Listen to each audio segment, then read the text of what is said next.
That's enough for me talking. I want to turn it over to Brian. So today we've got Brian Connor here. He was visual effects supervisor, or one of them, on DUNE, and he's also won, VS Award, Oscar, BAFTA for this little project. He's currently on set working on another DUNE project coming up. So we're going to talk about everything that he's experienced, some advice for people who want to get into the film industry, or what they want to do, maybe some myths and debunking myths, or any kind of questions that they have. So yeah, welcome all again, and I'll turn it over to Brian. Thank you. Zach, how you doing? I've known Zach for a while. We worked together, and I was in Singapore, and then he came after I did. So I worked at ILM Singapore when we opened up a division, which was 2000 and late. I like to say 2008. And me and my buddy Nigel Sumner went out and opened that up. But really, I'm kind of just here to share some of my experiences. Hope it helps anyone that is interested in visual effects or getting into visual effects. Not for everybody, I can tell you that. And there's all different flavors and jobs and lots of different things that, if you're here tonight, I imagine you might have you might be curious about it. So I'm going to just go through a bunch of random slides that I put together. So the way that this is with the presentation, I can't see what's coming up, so it's going to be exciting and new for me as it is for you. So hope you enjoy. Hold on one second here. Okay, so obviously the movie that got me into, there's always a movie. If you ask any visual effects artist, why did you want to be a visual effects artist? And they'll usually name off a few. One of the top three, I would say, probably is Jurassic Park. That's something where, I don't think the world had seen that kind of technology in terms of, it was supposed to be stop motion, but then ILM figured out how to scan things and how to get the animation from Phil Tippett and his guys who are masters at animation, stop motion, and use the dinosaur input device to get it all in there. So that seeing that in the theater, and of course not just the visuals but the sound and Steven Spielberg storytelling, definitely got me moving from Chicago, where I was a DJ, and then I basically ended up eventually working at Paramount Pictures. I begged my way into that. Just a brief summary of me. Got people coffee, made $5 an hour, and did whatever it took to actually be in this business, because the barriers to entry back then were quite substantial. You had to work on a Silicon Graphics Incorporated machine, 60,000 software. Alias Power Animator pre-Maya was 25,000. It was just ridiculous back then. But now, thankfully, we have desktop machines and that are as fast, or not, if not faster, than the ones we used to use back then. Lots and lots of software, lots and lots of tutorials that you can either pay for, which are usually very, very good. Like Effects PhD is one that I still pay for and access even to this day, because as I've learned, life is a lot of learning as you go on. It's never ending, and if you're a curious individual, it's going to be a fun time, especially in visual effects, where things are constantly evolving and changing. Let's go here. So yeah, there's me as a DJ. It's funny to see myself young; it cracks me up. But so yeah, I used to DJ and remix music in Chicago, and I I got the fortunate opportunity to do a internship with Caterpillar Incorporated. You know, they make the big yellow tractors and they literally move mountains.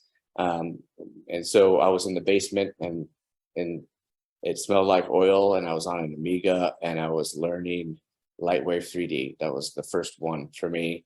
Got hooked. You know, I can model something, I can texture something, I can rig it, I can animate it, I can light it, I can composite it into a background. You know, it's like I've made this thing that is alive, but it's in 3D, or even just a still, really. So you know, for me, I was like, okay, I love music, I love DJing, but I sold my DJ company and my business and moved out to work in California, where my first job was a mover, actually. To get into visual effects, my first job was a mover. So, and then, like I said, Paramount, and you know, one of the things that you have to learn is, if you haven't already, is, you know, there are some dues that must be paid, and really things that you have to learn, experience and knowledge from other people. So one of the things that I think has helped me a lot is that even though I was, believe it or not, a somewhat of an introvert, DJing helped me to not just sit home and read books, but to get out and talk to people, because it is the people and your relationships that are going to help you in your career. And you know, someone's always looking down and saying, hey, come on up here. The view is much better up here. And so that happens if they like you as a person. So the key visual effects is not really about how good you are, although that is important. They have to actually like you, and they have to want to work with you until the wee hours of the morning or night. And then especially on set, even more so, which we'll get into that in a little bit. Something I like to, here's a great example that pretty much sums it up, is there are different flavors of every vocation, every job. So it's not, you know, when you're first getting into it, you might think it's very simple, but it's actually highly departmentalized and layered and structured, and all of those different departments all do something that is absolutely vital to the end product and can't be done without every single one of them. So when you're getting into, even if you're doing a career change, I highly recommend, you know, learning as much as you can and researching it before you get into it, and then talking to people that are into it and trying to, you know, just get as much information as possible to make sure that, you know, you want to make that career leap or that change. Because, you know, right now, I think is probably a good opportunity to make a career change if you were thinking about it. I know a lot of people who work in visual effects are moving from different visual effects companies and you know, asking for more money and asking for a title that they've been doing for years, but they just never really officially got it, which I can tell you is annoying from previous experience. But you have to kind of stick up for yourself, and you have to, you know, be able to make a big change and be, you know, comfortable with the risks and but then the potential a reward or opportunity that can come with it. So let's see. Okay. Oh, there we go. Yeah. So I worked on a bunch of movies, obviously, and you know, we don't always get to pick which ones we want to work on, but Wonder Woman for me was a great one because I have a strong mother and a younger sister and two younger brothers that I've, you know, was kind of like, I had my mother was a very strong person in my life, and I have a great respect for you know, the Me Too movement and how we're seeing a change in visual effects, especially where it's not just a male dominated vocation, although it was typically, because a lot of guys like to sit in their mom's basements on computers and just geeking out on games and software. But it's nice to see that, that is equalizing. And, I think it's always good to have diversification, in the workplace, because it makes all of the decisions stronger and better. So, having the opportunity to work on a few projects throughout my career, I've really enjoyed them. Some of them, not so much. Sometimes with the good comes the bad, but it's always hard. It's never easy, the visual effects, especially for more top tier, bigger films. And with that, one should note that you don't have to work on a Wonder Woman necessarily to be successful. There's a lot of companies out there that cater to some of the smaller movies, smaller budget, independent. There's just all different kinds of markets. And now we have, of course, TV and or episodic streaming. There's such a huge demand for content out there that it's a good time, kind of a golden age, if you will, to be a visual effects artist right now. When you're working as a vendor or a facility, like so ILM, or eventually I ended up at DNEG or Double Negative, they basically you go on set when your section is shot, of the chunk of work that your company is going to do. You do your best to make sure everything is in place, although you don't really have any control because you're nobody, and this crew has been working together for many months, and everybody knows each other, so you're just kind of like the whatever kind of fly on the wall, and you just kind of hope for the best. That's why if you're a visual effects artist and you see things that are maybe not perfect, like there's the blue screen is halfway up the frame, a lot of times that's because you weren't part of the conversation before the days prior leading up to that shoot, and so basically you get what you get. And you can ask if you have a good relationship in the few weeks that you're there, but it's not easy, just kind of being on the vendor facility side to get everything that you need. It's absolutely possible, but it's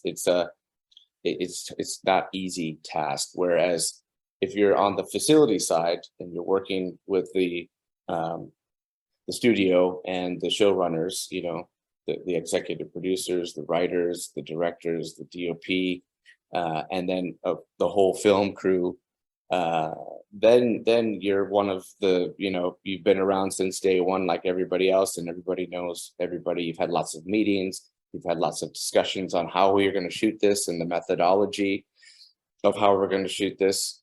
And so then on the day, if the director wants to change where the camera is, and they're like, what, I like this part of the set now, and I want to do this. So you can then pivot and ask people for favors, as it were, to move things for you and to help you get coverage and make sure that you get what you need in terms of a good element for to be worked on later by the different vendors that you farm the work out to. So it's a different kind of methodology, and I've made the transition recently to work only on the studio side.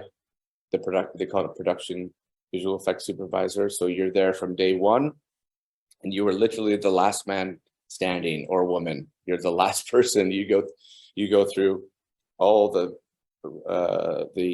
prep and the pre-production aspect of it. Then you go on set and you have the production aspect of it where you shoot it, and that can be, it varies the amount of days depending on the size of the movie, but say 55 days. And then once that's done, then the director gets time to cut his film with the editor. And the whole time you're trying to, get pieces to the vendors, and you're trying to do what you can to make sure you're setting everybody up for success, which, you know, there's a lot of moving pieces and you have to shoot, you know, plates of extras and from various angles and generic elements, explosions and mist and fog and in this case, sand, lots of sand.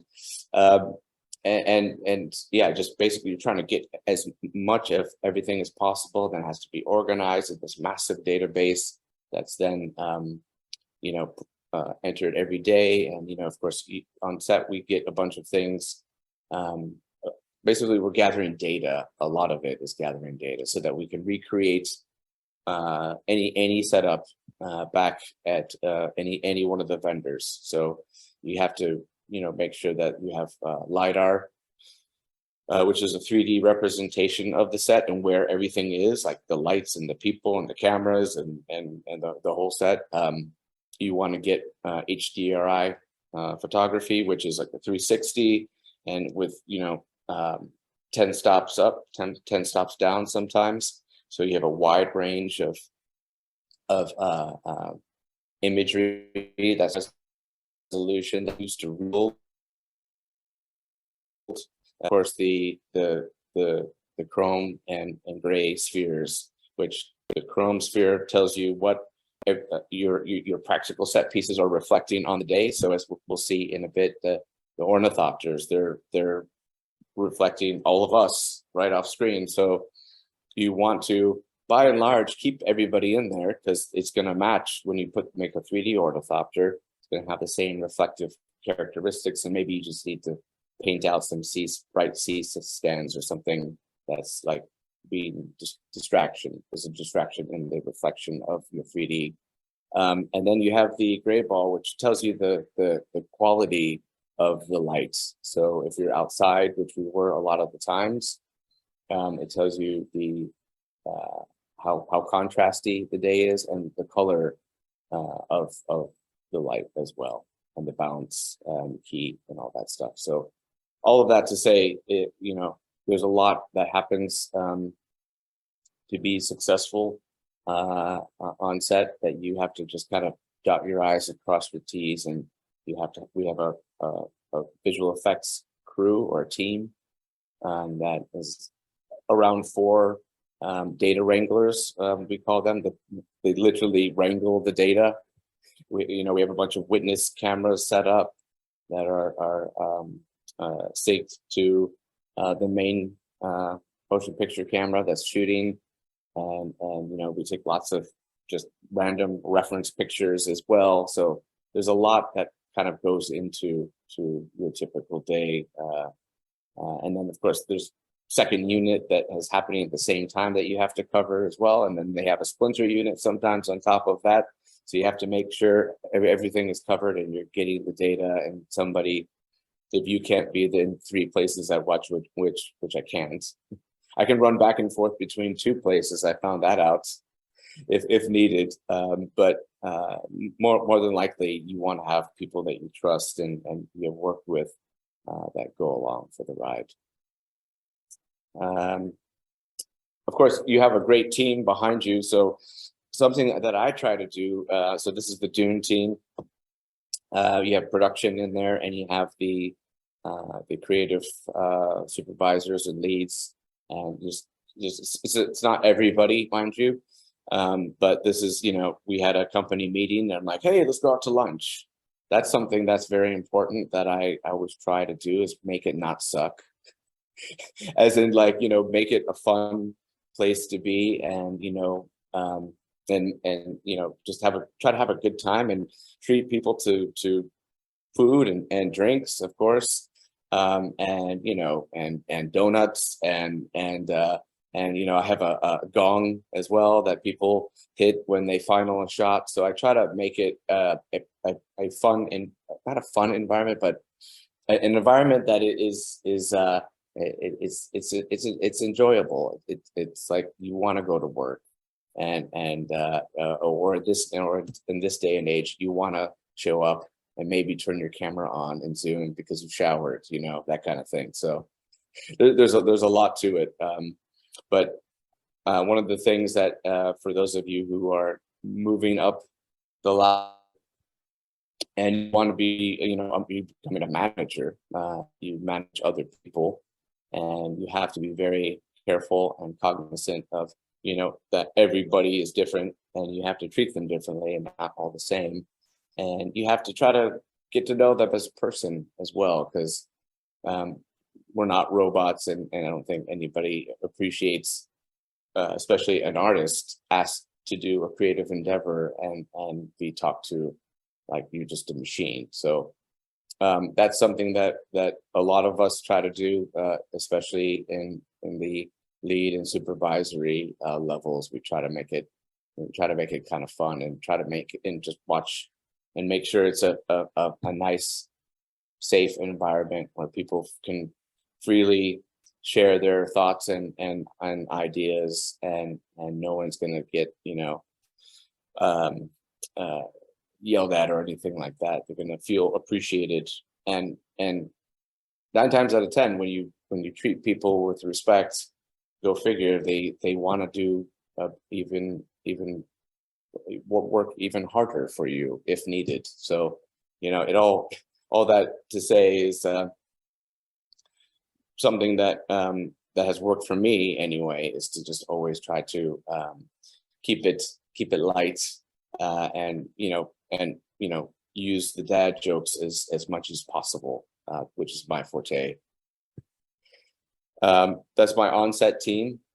So this is obviously you can see with the sphere, or as they call them on set, balls. They just call them balls, and we go out and have maybe 3 different cameras all focus on what that camera is seeing, the reflection and the gray sphere, the quality of the light, as I was saying. So that's in the back lot, which is just massive. But yeah, you have to make sure everybody's doing well. We're in the hot sun all day.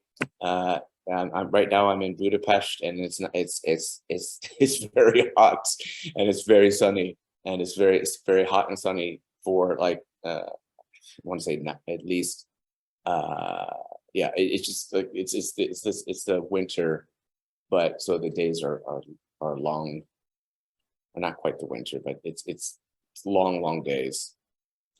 This is something that I always try to tell myself, and that has pushed me to get out of my comfort zone, because there's been a lot of times where I didn't think I deserved to go to the next level, and you have to self-motivate, and like usually no one's going to say, hey, you want more money, we're going to give you some just because we like you. No, you have to ask for it and demand it, and basically have your what I usually have is, if when I do any important conversation, whether it be a difficult conversation, I don't want it to go wrong and go sideways, or if it's negotiating my salary, you'd be surprised, the good old post-it note, jot down your the important points that you want to make beforehand, and then actually you probably find that you want to rejig the order of it, so you could do that on your phone as well. But all that being said, is just when you go into any kind of important conversation, you don't want to leave it to chance. You want to make sure you have it rehearsed, and you have all your points ready, so it'll be hard for them to say, no, I'm not going to give you a raise. They're going to say yes, because everything that you just said, it makes sense. So just a little tip from myself of something that's helped me through the years get more than what any company wants to give you, which is they always want to give you less so they can make more money. But yeah, if you do what you always did, you will get what you always got. I think that's very, very true. And so that's why you always have to do something different. And that, that can be a myriad of different things, but that could be your habits that you have in your work life, and, or the best working practices. You need to make those for yourself to make sure that you're as efficient as you can be, and not leaving things up to chance, because 9 times out of 10 when you do that, something's broken, and then you've just wasted a lot of time and other people's time, most importantly. So and then of course on your personal side, in terms of work-life balance and your health, mental health and physical health, I think are also important, and are finally happy to say starting to get a lot of uh, uh, time and money spent on them, long overdue, especially in the visual effects industry, where there was a lot of RSI, repetitive stress injuries, from just sitting there in front of a computer, because obviously your body is not made to do that for 10 hours or even 8. So yeah, there's a lot of things that are moving forward finally. The other thing that, I'm sorry for the low resolution, it bothers me, of course, because but it's more about the message. But it's trying to just make compartmentalize things that in visual effects. That's something that when you watch Dune, you're like, oh wow, that seems like I could never do that by myself, and that's true. But the thing is like, how do you figure it out? Well, you break it up into the small little pieces, this big thing. So if you have goals, for example, I found if you can just look at that big goal and the one that's sitting there for years and you never go for it because it seems like insurmountable, it's too difficult. If you can break it down into small chunks and then basically put it in milestones in a calendar and hit those milestones, the next thing you know, you're done. You have achieved that goal. And that's the same thing we do for visual effects. We break it down in its component parts, even early on before we even shoot it. Because sometimes, there's motion control or LED volume involved, or, we have to build something and it's on a crane. There's a lot of things that you have to just basically break down into smaller, more simple parts. And then as you put them together, it makes the final image that you see on the screen. So again, something that works for me is just to, when I have issues, just anything in life as well, if you can break it down, I found, into the smaller, easily digestible pieces, then you'll be able to get there. And there's the gong on the end of a show. As you can see, we were quite happy for it to be done. I got that in Singapore and Bali, a Balinese gong. And I picked it by annoying the shop owners and going around and hitting gongs until I found my gong, which had the right beefy tone. It's quite large, actually, and deep. So it very much resonates throughout the whole building, which, it used to annoy some people until they were on my show, and then they got to hit the gong as well. And so then everybody, when they would hear the gong, they started to be like, that means someone just finished something, and everybody's clapping, and we have the iPhone lights on and whatnot, and cheering, and so it got to be a very well liked gong that some people couldn't wait to hit the gong. It's like, no, you have to finish before you hit the gong. So that's the end. That's what it looks like at the end of the show, where it's been hit so hard it just falls to pieces, and I have to put it back together because the way it works is just the wood wedges into each other piece. There are no nails or glue. So yeah, I mean, some things in life, they happen, and and they'll be going smooth. And so here's me at the of everybody that gets nominated for an Oscar. You have a nominee brunch, and so everybody there is an Oscar nominee, and that's the one time you can walk up to anybody you want and talk to them and say hello, say you're amazing, or in my case, I went up to Will Smith and said, I want to work with you. But then sometimes life comes by and slaps you in the face and says, nope. So I can just say that, that's going to happen. and it's going to happen a lot. It's going to happen quite a few times, and it's going to hurt. But the sting will wear off, like I'm sure it did for Chris Rock, and and then he actually probably got to use it as a benefit in his comedy stand-up routines, and he made some extra money. So I there's usually some good in every bad situation, I found. And if you look at things with that frame of mind, that really helps you be able to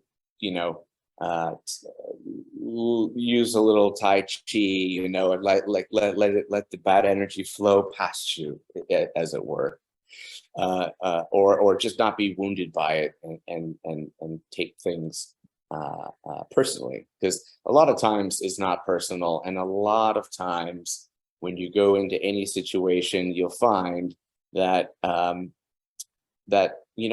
maybe Will Smith's wife, and they had a fight, and she and she had she's like, hey, are you gonna do something about it? Like there are things that led up to this event, I'd like to think, that caused him to do something which very stupid, obviously, because it really ruined and took away from his Oscar win. So if you go into any difficult situation and someone barks at you, someone yells at you, all I do is I just assume that I don't have all of the information, and it's not about me as much as it's about they just had a shitty day. They got in traffic, they got cut off, they got a ticket, they got divorced, who knows? Like, they've had a bad day, they didn't get any sleep. And if you can just keep your tone and talk to people and just say, are you okay? A lot of times they'll catch themselves and they'll be like, oh, sorry, I didn't mean to yell at you. That's happened to me a lot on set, because, people, there's a lot of stress, and like there's 100 people on set, and the meters, going, and you're wanting to, move things along, and you're asking, you need the coverage, and you need to move these 40 by blue screens on these Manitous, and it takes 15 minutes, 20 minutes, because they've changed where the camera is. And, the first AD, he's getting upset because you're slowing things down. But if that happens, if you just keep calm and don't push back, and let them know the why and how it's going to save you. If I don't move that and get coverage for that blue screen back there, or if we don't take that piece, that prop out, then that's the next 20 shots are visual effects shots at 13,000 a piece. And then they'll be like, oh, okay, yes, no, we should move that. So you have to sometimes put things in a context that they can understand in a calm, cool, collected way. And then you can win shit. If you do.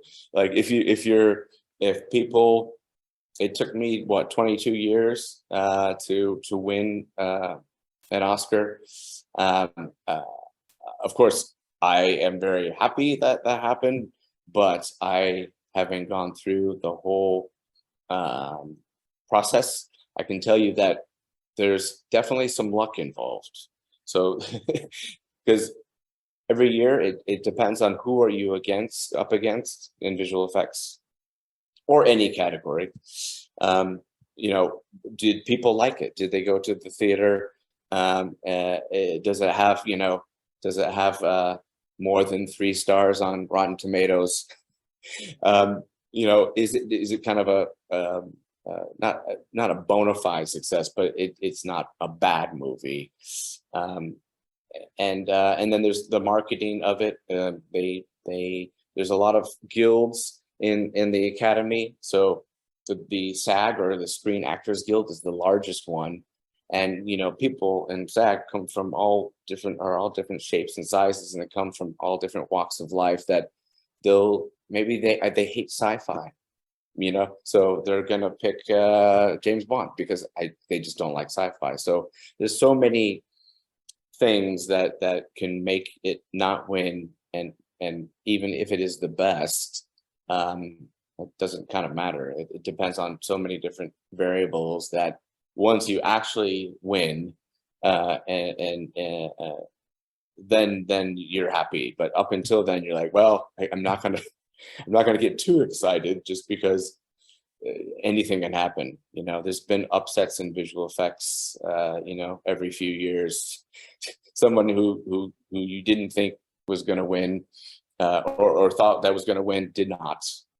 So yeah, you just never know, which is good because it keeps everybody humble. So there's Denis Villeneuve on the left. We were getting goofy.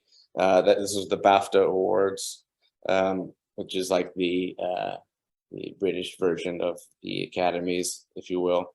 And yeah, that was a wonderful, great time. And Denis actually just ran in. He's in my building, and we shared a small elevator, and we actually wasn't awkward once. We actually talked to each other because we've been with the, you know, hanging out for a while now. So then now the film itself. Actually, before I go on, does anybody have any questions on some of the life lessons that I've shared? I know there's a lot of information, and I don't know if anybody has any questions before I go into the movie itself. Am I just that good? Can I ask a question? Yes. Hey, Brian. It's really impressive story and life lessons that you share. Is really appreciated. I'm just curious if, because you talked about career pivot earlier, and you know, I think it takes a lot of courage and a lot of persistence to pivot into an area that you want to and you didn't really know about, because you know, one may not have much experience in the new industry, even though I think a lot of people are talking about that. So I just, you know, when you pivot from your previous career, which is, I believe, DJing, to visual effects, for people who would like to do something similar, do you have, you know, suggestion in terms of things that people should consider before they make that leap? In terms of like, how, if somebody comes to you and asks for your advice, how will you manage their expectation? Because I believe that not everything is rosy and beautiful in the visual effects industry, right? There's a lot of efforts, a lot of sweat and tears involved. So what would you suggest them that, you know, maybe you should look into this before you make this career jump? Well, I think I covered some of that already in terms of, you know, researching the visual effects and what it entails, and you know, there's different departments. So what is there? Do you like drawing? Are you a concept person, or you know, maybe you like to make environments? That those usually go together. Basically, picking something that you, if you had a Sunday and you wanted to do something, what would you do that you just enjoy? You know, I think that's important in terms of figuring out what do you want to do with your life, which that's not an easy task. I got lucky, but you know, I understand that, you know, it's not always that easy, just because you go to university and you take a bunch of courses, and the whole point of it is the first 2 years is you take a hodgepodge general courses, and then hopefully you start to figure out, oh, actually, I like going to physics. I love physics and astronomy. That's something that for me I enjoyed. So for me, I'm just like, well, maybe I should get into science, you know, science related. And if I look at my scores on you know, the standardized tests that they used to or still make you take, I see that I just naturally do well in science, always. It's like I don't even have to think about it. And actually, I find when I'm looking at articles or something, you know, I like to read articles about science, and I love Neil deGrasse Tyson. And, you know, so it's like, okay, if that's something that I naturally gravitate towards, I'll probably, and I do something in that area, I'll probably be pretty good at it, and I'll probably enjoy it. And yes, of course, it's going to be difficult or hard to get into from scratch, as everything is. But if you have, as you were saying, the persistence, the determination to keep going, and if you can figure out a little bit of a plan to help you get there, and if you can talk to people that are already doing the job, like myself, a lot of times we'll be like, hey, let's talk to my friend over here, and we're starting a program where people coming right out of college, they can just go in and they can be in the Jedi Masters program, and they can we assume that you don't have the expertise, but we're going to try to teach it to you in this course that we've set up, and we'll see, how do you do? And it's like, are you, and that helps us too, to see, it's like, is the candidate, do they naturally kind of get it, but even if they don't, if they have the determination and will to do it, and put in that time and effort, then we also appreciate that as well. And then we're willing to actually give them a hand and help them. So a lot of it is just kind of finding what you want to do if you can, but and researching and talking to people that are in there. And then of course there's so much information now available, and interviews just like this online, that you can actually see and get an idea of what it's like to be a visual effects supervisor, for example. So yeah, I would just talk to the people that or look at what you like, what you naturally enjoy first and foremost, because that will tell you like what maybe you might want to do, even though you didn't even think of it. It could be just kind of staring at you in the face, like, I like to write. Okay, well, maybe I'll write, but I want to be in movies. Okay, maybe I'll write scripts, or maybe I'll write the story or do, like, there's just so many things that you can do. Maybe I think I'm funny. Okay, maybe I'll get on a writing team, for a comedy show. It's like there's so many different choices out there, that you can find the niche that works for you. That's awesome. Thanks, Brian. We got a question from sorry, Breelin? Yeah, Breelin, or just Bria. Bria's Okay. easier.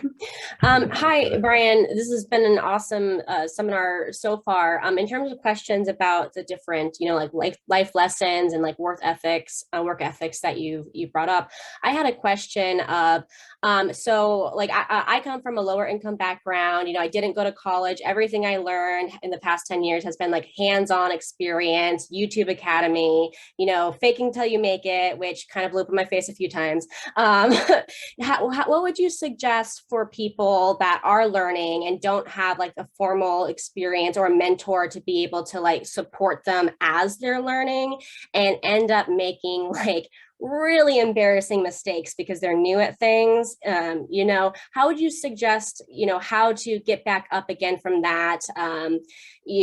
Especially in like post-production, like I love post-production in general, but like with VFX and different aspects, especially like if you're on bigger projects, probably bigger than you're really experienced for, and you just make like horrible mistakes. How would you suggest for like people growing to bounce back from something like that?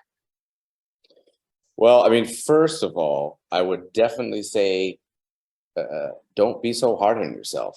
I mean,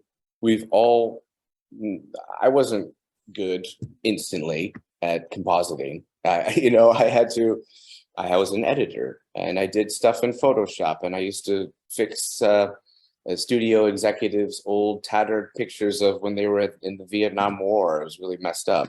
Like I used to do a variety of digital things that, and of course, I translated the whole Paramount old yellow binding into a computer database, line by line. It was just this like mind-numbing task. It's like everything that you do, your successes and especially your failures, help you get to where you are. You have to just embrace them and don't let them eat at you too much, because if you can change your perspective and look at it and say, okay, I failed at that miserably, or spectacularly, I failed at that. Spectacularly. It's like, you know, the person that you failed in front of, I'm sure they have done the same. We all have done the same. Like the person that that your producer or whatever, like God knows they failed so many times and wish they could have done this and that. But you have to let it go, and you have to just kind of move on and learn from it and say, okay, well, I'm not going to do it that way again, and let's go to the next thing, you know. And yeah, I think just giving yourself a break, and don't take life so seriously. It's not the end of the world, you know. Just like remember back when you were a kid and you had your first crush, and then they you know, they rejected you, and then it's just like, oh my God, I'll never love another person again, and you know that's just not true, right? So you just put it into it, just know that you will fail, and it's just about how you give yourself a break and pick yourself back up off the ground. And you know, maybe you got fired. I've been fired twice. So it's like, okay, well, you know what? You're doing me a favor, because actually, and I don't like you, and you're a horrible person. So I'm now going to be available. That door closes, these 3 doors open. I'm going to go over here and be treated like a normal human being, and excel and do something, and instead of suffering with this person. So, you know, it's really you have to just kind of look at it that way. I think it's more healthy way of thinking. Now, in terms of finding somebody, you know, if you want to get into production, there are so many people on LinkedIn I use all the time, and I use that to network, and I use it to find someone who knows someone that you know, that works at Apple or Netflix. You know, maybe I don't have a specific contact, but it's all about relationships in life in general, in every vocation, usually. So the more people you know, or the more friends of friends, the more likely you can find someone and reach out randomly, which I did like crazy when I first tried to get into visual effects. I sent out VHS tapes with my resume that I put together, and I sent out probably 50 of them, you know, and I got like one person that said, hey, you know, maybe you can come over here and work for free. I was like, great. So, you know, it's like you have to, you know, as we said before, be determined and be ready, that know that of course they're going to reject you. It's that vicious catch-22, which I worked on, where if you don't have the experience, they're not going to give you the job, right? Well, how do I get the experience unless you give me the job? It's like, well, somewhere else. So that happens, and you just have to find the place. And you know, obviously, if you write a well-crafted email to the person, and if there's a way that you can tie yourself into somebody that they might know and trust or like, that's definitely a bonus. You know, if you can get referred to. But you know, how I got the job at Paramount is I went there, and I said, I want to work in motion pictures, and so a friend of a friend said, well, I think they're looking, or we might have something for you in TV potentially. So I went there, and they're like, yeah, no, you don't have any experience. We're not going to hire you. But I just so happen to know that they're starting a computer graphics division over there, and Bob is the guy. And so here, I'll send him an email, and why don't you go talk to Bob? You know, it's like you just kind of got to keep going for it, keep trying, and keep asking, and just put yourself out there, take a chance. Because I've always, you know, the extra time that I put in when I'm like, I'm just gonna, even though it's midnight, I'm just gonna do this thing, and I'm gonna take a chance, and it almost always pays off. Like I found, not always, but when you try and give that extra effort, and you're determined, someone is going to say yes. Someone's going to say yes. Someone's going to say, you're going to remind them of themselves when they were young, and they're like, you know, I need to give back and I need to help some people too. And then there's the world of information out there that's available to you as well, that you can go through, and you know, it's like, okay, what do I need to know to be a producer? Okay, and you can look, and you know, there's so many people like myself who have written books and put the information out there to help said individuals, you know, not take as long as we took, and turn the stumbling blocks into stepping stones, if you will, and just give you the cheat sheet, and so you can get there faster. So all the information is out there, and you can find it, and you can read it, and then when you go on to your next gig, you'll have a better idea, and then of course the thing that you did before, you won't do it again, so you'll just be better. So it just takes time, and you have to be patient, because it's not going to happen instantaneously.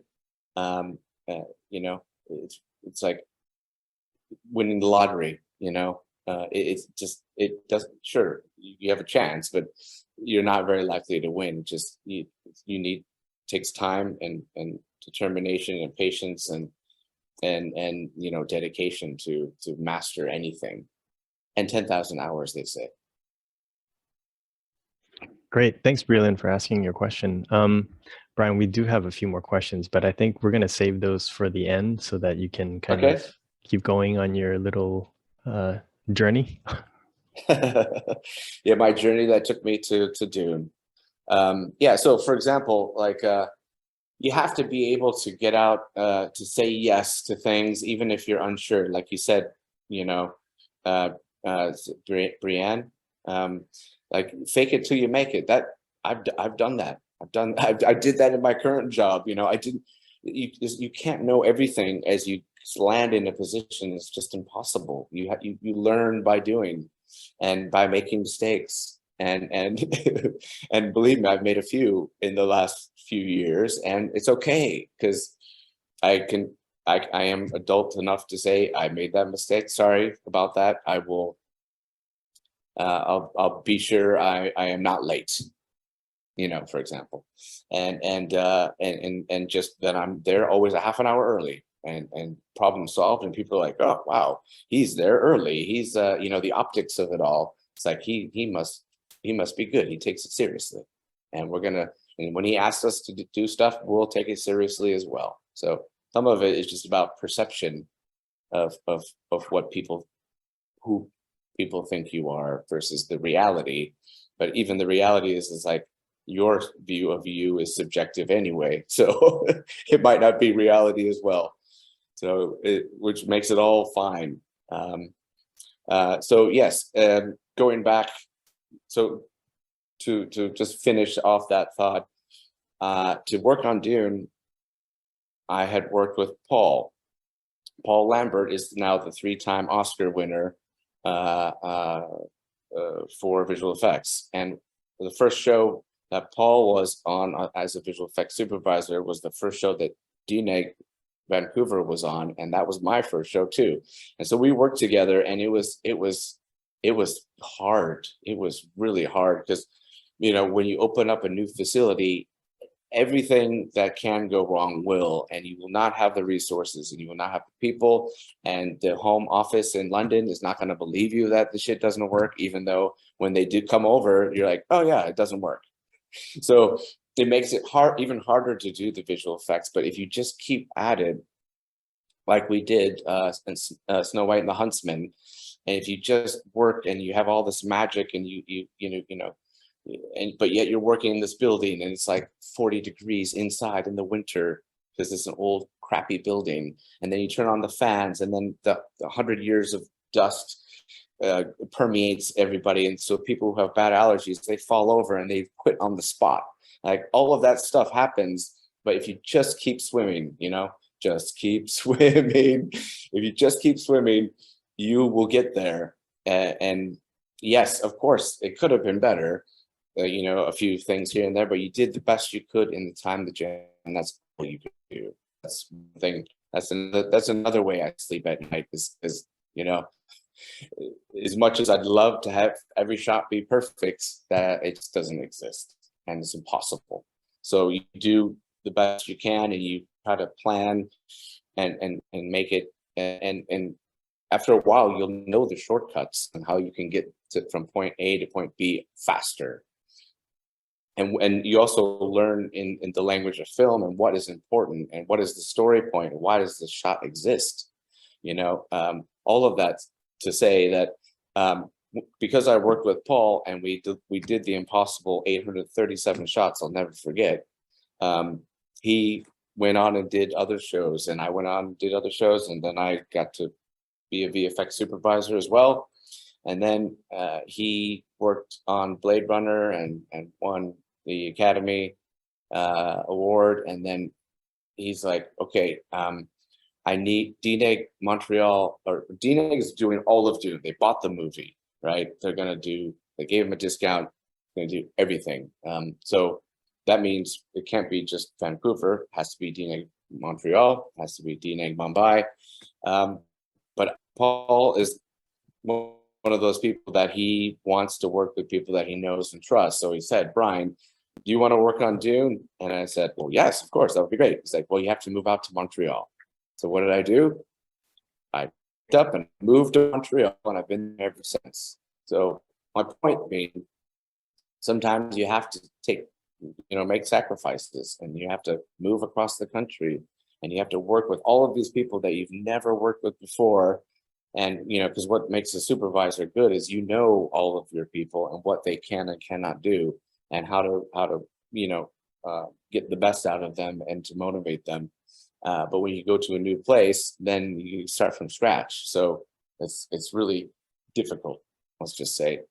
But anyway, suffice it to say, I took that risk of it could have gone bad, and it wasn't always easy. And, rendering these huge sandstorms is so difficult. Because just the sheer volume of the simulations and it just brings any computer to its knees, any distributed rendering farm to its knees. So you have to cull things and because we're just doing a subset of reality anyway, right? It's not real. And everything's a facade, all the sets, right? So you just have to, you just basically have to sacrifice a bit, but it'll pay off. And not always, it won't always pay off, but in general, you'll keep moving forward. That's my end of my speech. Amen. So for example, working in the desert, like there's just lots of sand, and sand messes up everything, all the camera gear, anything that has wheels, anything that moves that has oil in it. It gets everywhere. Like I think Greg Fraser, the DOP, he was like, 2 years later, I was going through customs, and then they pulled me aside and they searched my bags, and they put it upside down, and all the sand came out. It's like it just doesn't go away. So when you're on set, obviously there are a lot of things that you have to worry about. Like one thing I didn't understand until now is like your feet are very important, and your feet are the first things to go. Because you're always on your feet, for 12 hours, 10 to 12 hours. And, if you're in the UAE or Jordan, it's 50 degrees Celsius. It's so hot. And so, you have to wear kind of shorts if it's, or we couldn't shoot in the middle of the day. It was just too hot. The mics would melt, like the everything was melting. So you have to be able to dodge and weave and be able to work with in the environment that it gives you, which obviously I think mankind is going to have to learn more and more how to do those things, unfortunately. Let's see here. But yeah, so we went, one thing that made Dune great, in my opinion, is that we shot as much as practical as we could. So we went to these real locations, and we took as much reference as we can. We kept as much as we could of what was in the plate. We always built something to put in the shot, so we had reference for it. And then, and then we would go ahead and do our simulations and just the piece that we need. So this is just like a sandworm moving from point A to point B, but in order to sell it, you want to keep as much as you possibly can real in the frame. And so that's something that is one of the main reasons why Dune looks as good as it does, is because we always took crazy amounts of LiDAR. That's LiDAR scanner there on every setup. So we always had it in 3D. And then we took lots of photography so that and then if we had to, we built it. So this was where they crashed in the ornithopter and do the bulldoze. We actually built, a set piece sideways that Jessica and Paul stunt doubles were in. We dragged it through the sand, and then we used mostly that. So, like it's the old school way, if you will, where you want to just have as much as possible in camera, and a good crew as well. So right now I'm at Origo Studios, and this is there's the back lot, which is not featured, and then there's the other parts of all the stages and stuff on the other side. And so we have this massive area that we built,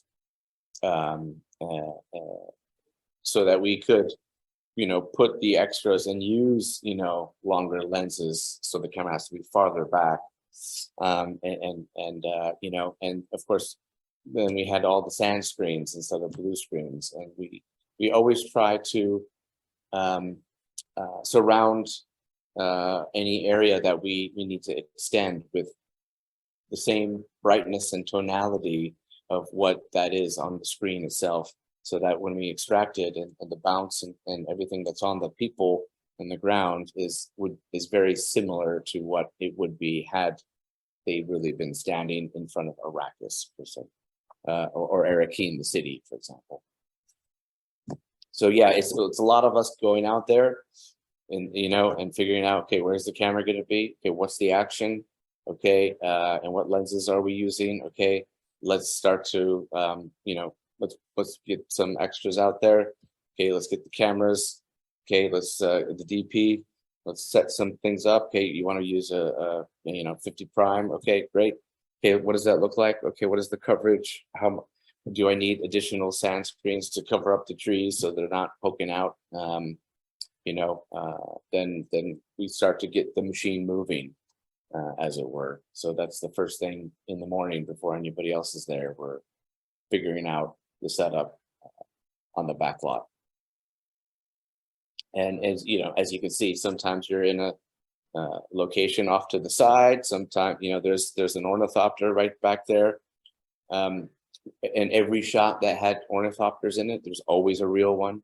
So we can always use that for reference. Something that also was a big help was concepts.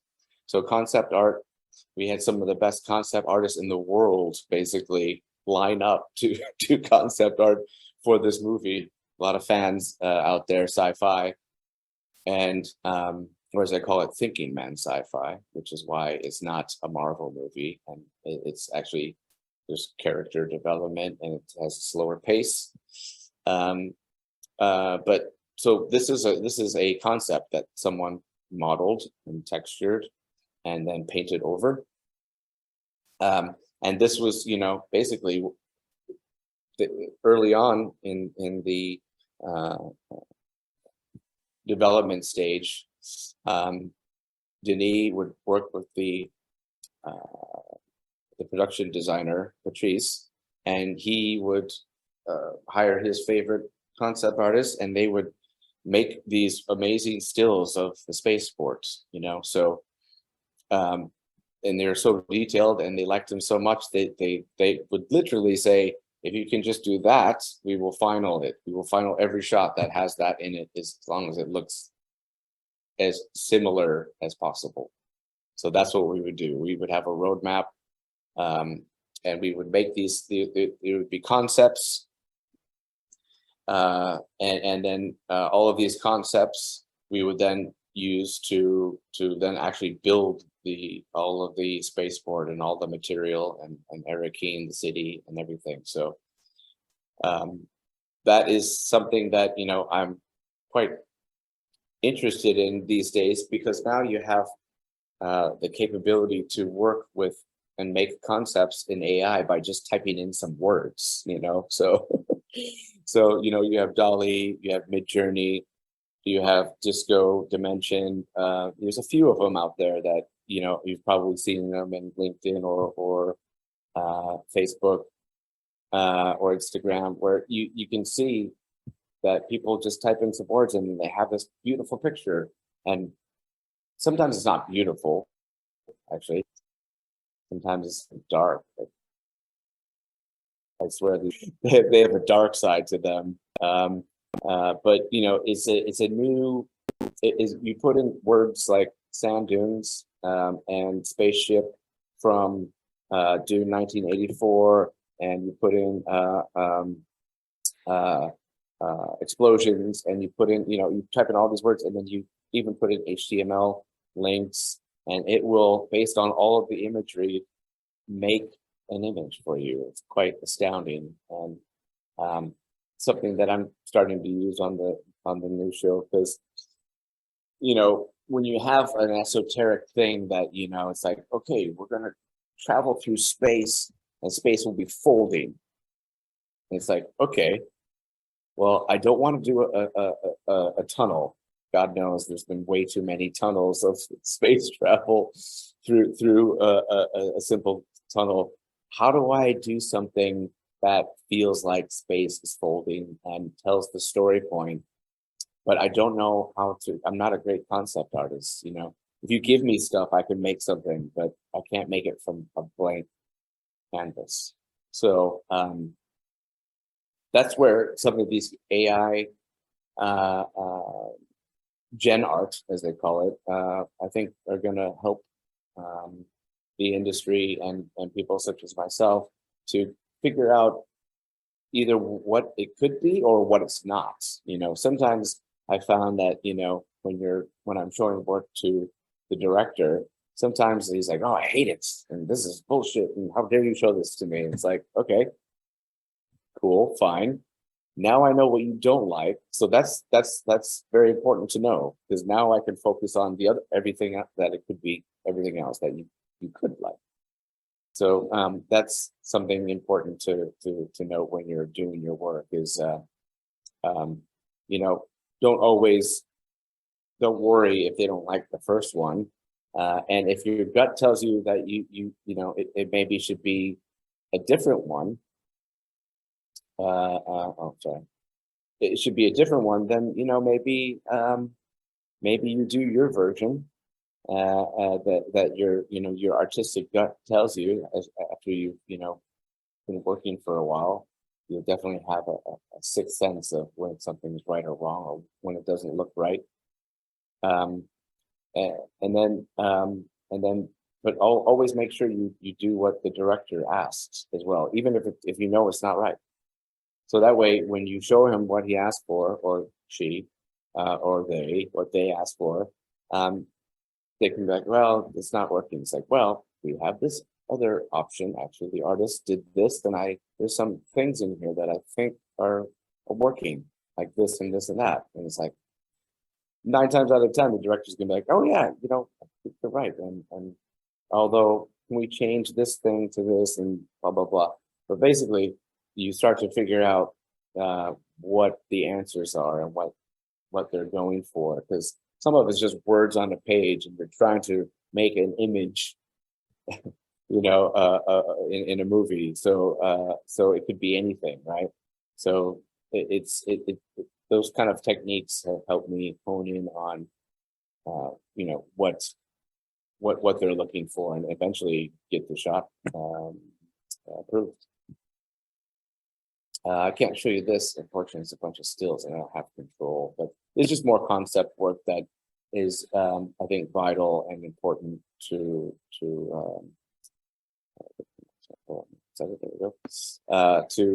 figuring out the stuff. And of course, with that, as much real world references you can find based on the description, that is where you want to look. So scouring the Googles and the internets, and finding imagery that is what they describe, and creating a mood board of all of these different places that could represent what Arakeen could be. So this is the ones that we used, and and that they enjoyed. So we had many other ones, of course, but when you are able to put in a mood board of all these different locations from all these different civilizations that are no longer with us, and give them an idea, then they can kind of react and say, oh, okay, kind of liking the simplicity of this image, and and from there they can expand and make it into something that it will end up being. So real world reference is the best to find on just about any creative endeavor or creative issue that you have to figure out. 9 times out of 10, it's been done already, or there's something that is similar, and it can help the creatives and the director and the showrunners understand what this thing should be from print to an image. And it can also be other movies. So as we did the Bene Gesserit shuttle, which you'll be seeing again, and basically, we just said, oh, well, you did The Arrival, Denis, and what do you think about this with this shape, with this texture? And he was like, oh, I like it. So sometimes there's a little bit of like, well, what have they done before? Because they clearly liked what they did before in the previous movies or TV shows or whatever, or even something that you liked personally. It's like, oh, I think it could be that. But you can use that as reference as well, and that helped us once again figure something out that was eluding us at first for the texture. Something I want to show you is, if you're interested in they have a book that Tanya, she's the executive producer / partner of Denis, and they're always partners in crime, and of course I mean that in a good way. 2 beautiful, wonderful people, and she put together this great coffee table book of all of the concepts, and then you see what the actual final shot is, and the pieces that were shot, and the interviews, and with Denis of why he wants it, made it look this way. I find that stuff very interesting, and as much as I can, I try to at least, if not read, at least watch and listen to some of the great directors and directors of photography and writers talk about how they approach their craft, so that I can try to get as much information as I can as a filmmaker, because that's what visual effects is not. It's part of making the film. It's one of the departments, right? But if you in a Marvel film, it is the film, for better or for worse. So it's very good to, if you're gonna, I didn't go to film school, for example. I had to teach myself cinematography and the camera and lenses, and luckily I had worked at ILM, and we we had a bunch of, we were on the old ILM where we had a bunch of stages that we just took over, and we had a model shop, and we would build ships and smash them in a huge, you know, tank, and you know, we used to blow things up all the time, and you could go onto any set and watch them build it and talk to the guys and learn you know, the craft of being on stage and on set, which is different. So yeah, again, if you're going to get into whatever you get into, it's good to just talk to the people. And like I said, more likely than not, they'll want to tell you, they'll want to help you. Here's a concept for the ornithopter, and lo and behold, that's pretty much what's in the movie. Of course, they made it. And then here is an example of the orney on set. They were huge and heavy, like 10 tons. And we have cranes, and we pull them up when they take off. And then we obviously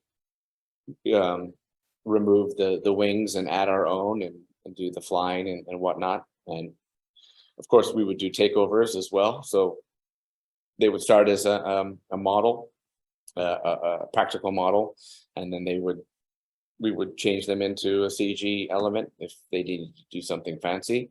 But always we had one on set, and so we can always see how the light reacts to a real built thing, and you know, how much dirt there is, and degradation, and the specularity, and you know, and even how it would move up on the crane, and the specularity of the glass, and you know, and all of the things that when you have something to match to, it just you're going to succeed because it's actually really there, and you can just put them side by side and be like, hey, if you just make it look like this, then it'll be done.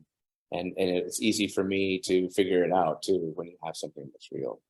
So that's something that again, when we were shooting this stuff on second unit, it's like, okay, we're going to pick this up with a crane, and we're going to have a helicopter land behind it and do all of the prop wash, and then we'll have our shot. And of course, I was so happy because like it's almost like a perfect world where I get to the real dynamics of the sand moving from a propeller, and yes, it's going to be changed and it's larger, but the fundamentals, the basics of how it should work, the physics of it, helps me describe and show my guys in FX how to do that simulation. So as much as possible, we tried to have something that was real. And, you know, and we would have our sand screens, and we do the extractions. Instead of the blue spill that you typically have with screens and green screens, ours were sand screens. So basically, let's see if I have it here. I can just jump to that.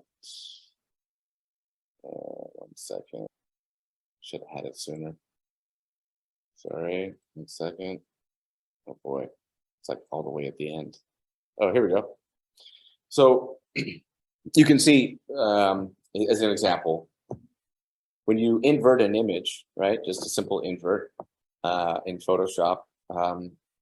Anything that's beige is blue, right? Anything that's warm. So you instantly get, and of course, every keyer out there has algorithms that are made to key the subtleties of green and blue, but any color really, any backing color will do. But in this case, we, you know, this is not a new thing. It's just that we're just, you know, we in terms of spill and contamination, we didn't want to have to suck out blue from everybody's clothes and faces, because when you do that, you have 5 different artists that do spill suppression 5 different ways. And so when you're going from shot to shot, then that's when you see that this guy has less blue, and now they have more blue, and now they have too much blue. You can see blue is still in the shot. So in order to make that, and of course then there's the edges as well. We decided to use sand screens and or gray screens and or whatever the brightness of it is supposed to be that's going to go back their screen, So basically, we got to retain all of the fine reflections and things that you see in the lower left-hand side. We could literally almost just mix it back over the ground, like a mix, not even a key with an alpha channel that you cut out and you put on top. We can just actually mix in a subtle piece of moving CG sand plate in there, and then we get all of the beautiful reflections and things that like you would just lose if you actually did a pre-multiplied key or extraction. So that's something that really helped us, and that's why all of the edges and all of the reflections that you see, they look great, I think. And it didn't always work, and there are regular keys and things that you have to do, and you need roto, because obviously when you have someone in beige and then you have a sand screen behind them, then they're gonna you'll get the edges, but then you're gonna start to lose the core. And so if you have roto, then you can just use that as your core mat, and then you have your edge mat as the key. And again, you can multiply what we call it in, out, add, versus a pre-multiplied over black extraction. So if something that has helped me tremendously is that I'm a compositor by trade. So but I got into the business doing 3D. I loved 3D. I did Alias Power Animator, Electric Image, were my kind of go-tos. And I just loved 3D. And I was the 3D animation supervisor at one point in time, which, what does that even mean? It's like, that doesn't even exist anymore. But I actually got into compositing because I had to fix a lot of the render errors that we would get, at 24 frames per second, and paint it in Photoshop. And then I discovered After Effects and before that, Composer, and then eventually I started to get into compositing and say, hey, I can make my 3D look great and fix things and put it over backgrounds and blend and adjust edges and things to get it all more of a harmonious image. So that is what I've done for a long time. And then compositing supervisor, where I did that, but also had teams of people doing it as well. So that has helped me, I think, understand when something looks right and when it doesn't, because that's all I've done for the past 15 or more years. I've just concentrated on why isn't this working, and having to figure it out, and having to ask, John Knoll or Dennis Murin or some other great person who they just know when an image is right because they've done it all their life and they've shot things practically. They can tell me why, and or they can also tell me, no, Brian, that's too much. I got that a lot as well. But you learn basically through attrition and from doing and from making mistakes and from people who know better sharing their knowledge with you, until now when I look at an image, I can tell exactly why it's not working right away. It doesn't matter what it is. So that of course helps when you're trying to make new composites and shots for whatever movie. And in this case, so we had Tristan Miles was the VFX soup at DUNE Vancouver. I was VFX soup at DUNE Montreal, and then we oversaw the work in DUNE Mumbai. And then Paul was the overall visual effects soup, and he is also a compositing supervisor.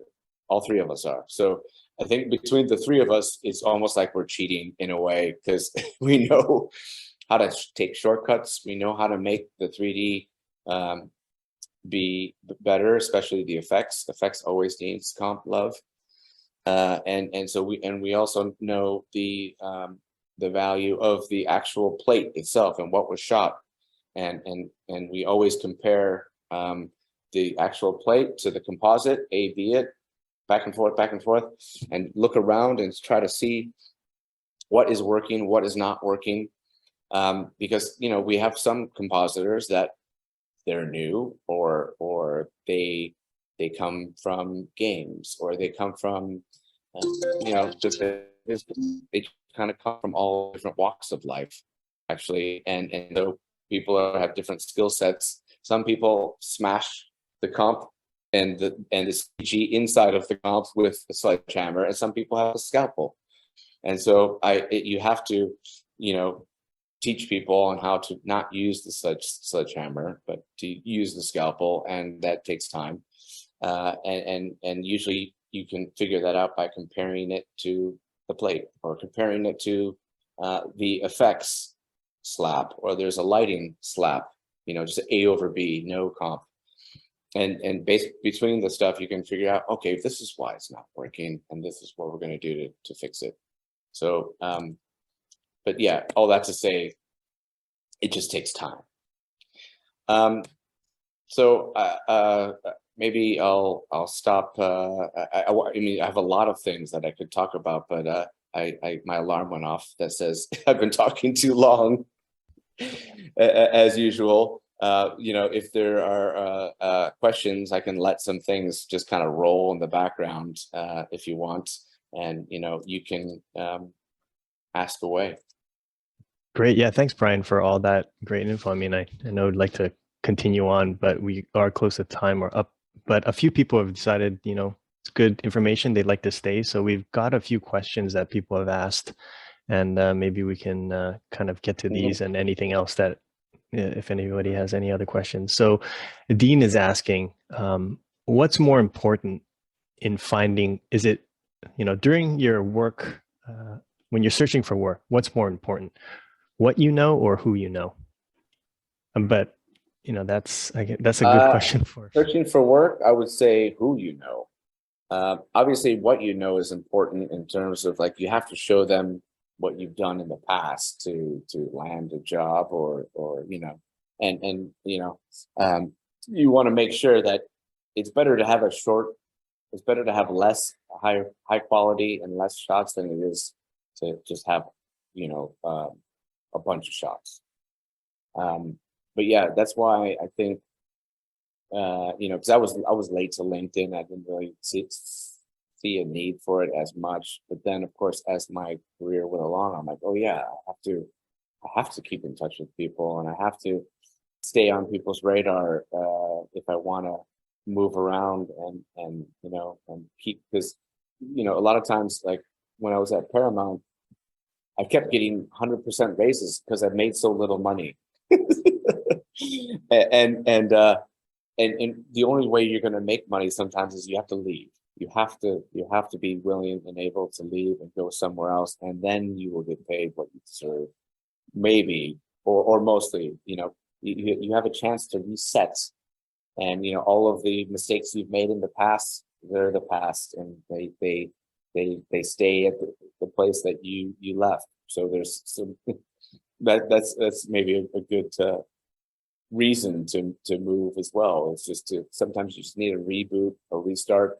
Maybe somebody that works there is just horrible people. There's just, you know, there's people out there that, you know, they're great artists, but they shouldn't be a manager. You know, they shouldn't be a supervisor, because they don't have the people skills that it takes a while to learn how to manage and talk to people, and actually manage yourself as well.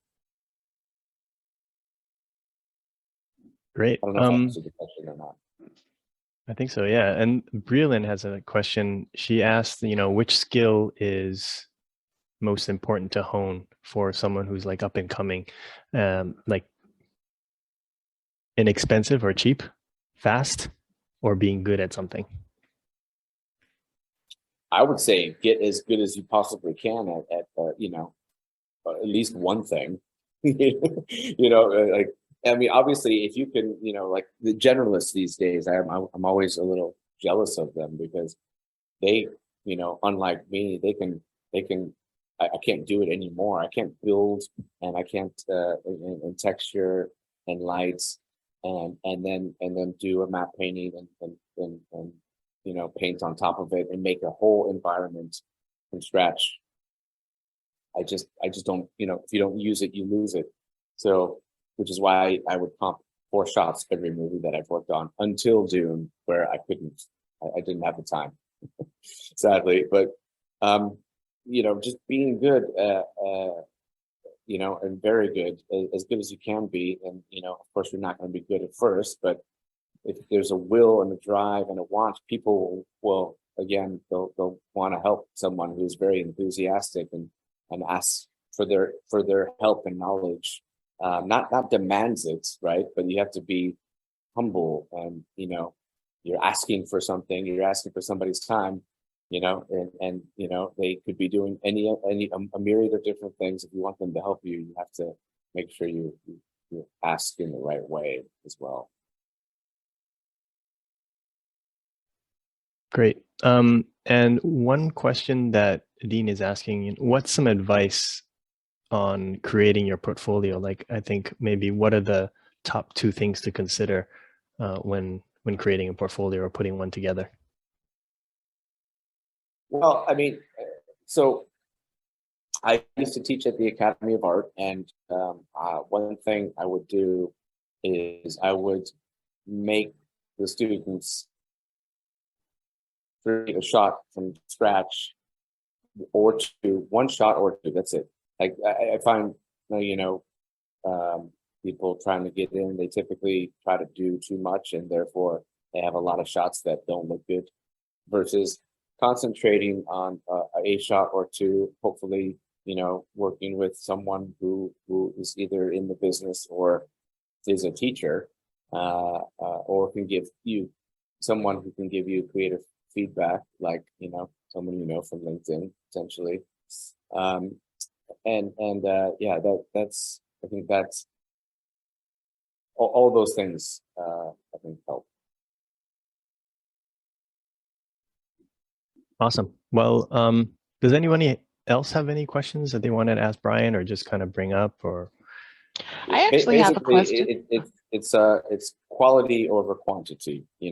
It's better to show 1 great thing than 10 bad things, if that makes sense. And getting into it, again, it's the will and being able to, if you have the resources to, pay for some of the online classes. And a lot of times that you can get a student version of the software that's probably free, and you can download the whole project setup file. And sometimes in a like compositing, you have a script and you have all these nodes and things. You can literally reverse engineer and see how someone thinks, and see how they put that shot together, and usually, hopefully it's organized, and like, okay, this section, all these nodes is the background, this section is the CG, and down the center, here's the plate, and then we have to do some things to the plate, and we have to do a split and a retime, and it all feeds into this nice, beautiful tree that's organized and is rendered from there. So you can learn from other people who do it just by looking at their work, the scripts that they use to make it. I think Shani has a question. Oh yeah, I do. What is one of the shots that you worked on that was just difficult, was just absolute toil from the start, but when you go back and you look at it, it just brings you so much pleasure. It just makes the whole thing worthwhile. Well, this one was a pain in the ass. Really? Actually, this one probably had the most iterations. This one just refused to be bought and sold. And one of the things that I've learned is we kept trying to keep it clean so you could see the ornithopter in all its glory. And that was the mistake, where it's like, if you look in references, like, no, it gets covered up. The real helicopter reference, that's just what happens. It gets covered up. So, I think too many times in visual effects, people try to uncover things when they shouldn't be. They should be covered up because that's what would happen, and that's why it looks good and works. You know, and feels more realistic is just because of the fact that it's dirty, as they say in the business. The frame is just dirty, as it should be. Awesome. Thank you. But yeah, I mean, so like this one, for example, this one came together in like a few days, like because we have this element, and then we have all of the information. And then we put on our CG version and made it. We added a sim and made it a little bit wider, but by and large, it's like it works. It's a beautiful shot. I love it, and it feels real because we you know, they took the time to get us a plate where the helicopter did most of the heavy lifting. You know, and you know that doesn't always happen, obviously, but you know. If it can, that's the best. And then, of course, you know, we use real things for reference. So our ornithopters, even though they're going at high speeds, we use the dragonfly and goes in eights and not just linear up and down. And we use that to you know, obviously at what was it, 13 sub steps.